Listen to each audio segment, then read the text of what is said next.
There's no child in our compound anymore, but a child keeps laughing once it is 8 p.m.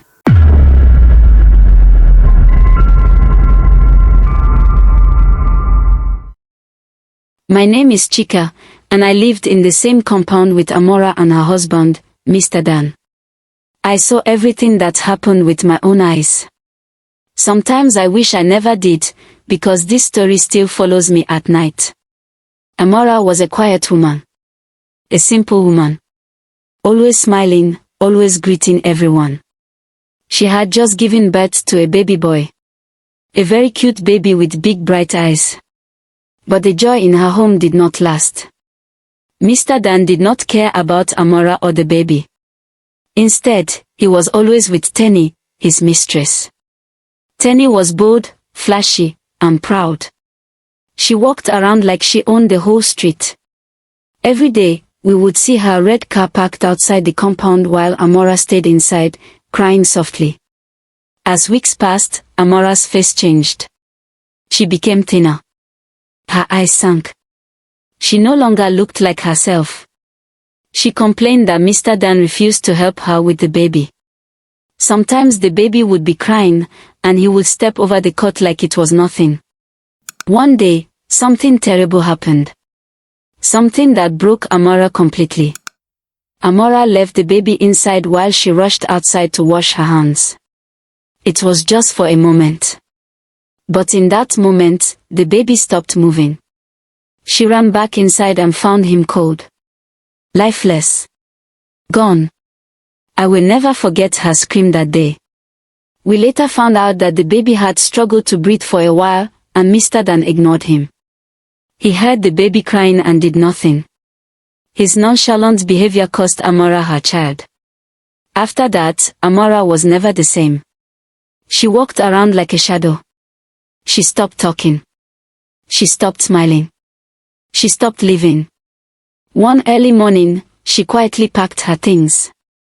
She carried nothing except her handbag and the folded baby blanket. She didn't even look back at the house. She just walked out of the compound and disappeared down the road. No one saw her again. Mr. Dan did not chase her. Instead, he quickly married Tenny and moved her into the house. They painted the walls, changed the curtains, and acted like Amora never existed. For a while, everything looked fine. Then Tenny got pregnant. At first, she was happy. Always touching her stomach, always laughing. But when her baby came, things changed. The baby was born, but something wasn't right. The child didn't focus on anything. He would just stare at corners, shaking slightly, as if he could see someone there. Sometimes the baby would laugh at nothing. A deep, strange laugh that didn't sound natural. The first night they brought the child home, Tenny screamed. She said she saw a woman standing in the corner of the room holding a baby.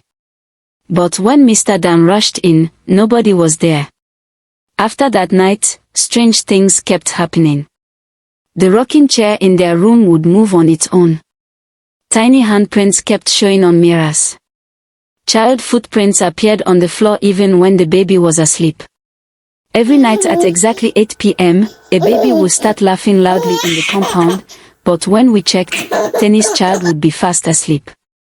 Then we realized something. The laughter sounded exactly like Amora's baby. The same soft giggle. The same echo. The same rhythm. Mr. Dan began losing his mind. He could not sleep. He kept saying he heard footsteps running around the house. He said he saw a baby crawling across the hallway even though the real baby was in the crib. One night, everything reached the peak. We heard crashing sounds, screams, and someone begging. The whole compound gathered outside as the noise kept getting louder. When the police finally entered the house, they found Mr. Dan dead on the floor. His body looked like it had been dragged across the room by something no one could see. Tenny was holding her unstable baby, crying uncontrollably. She refused to step back into the house. She kept shouting one thing over and over. "It is Amara. She came for him.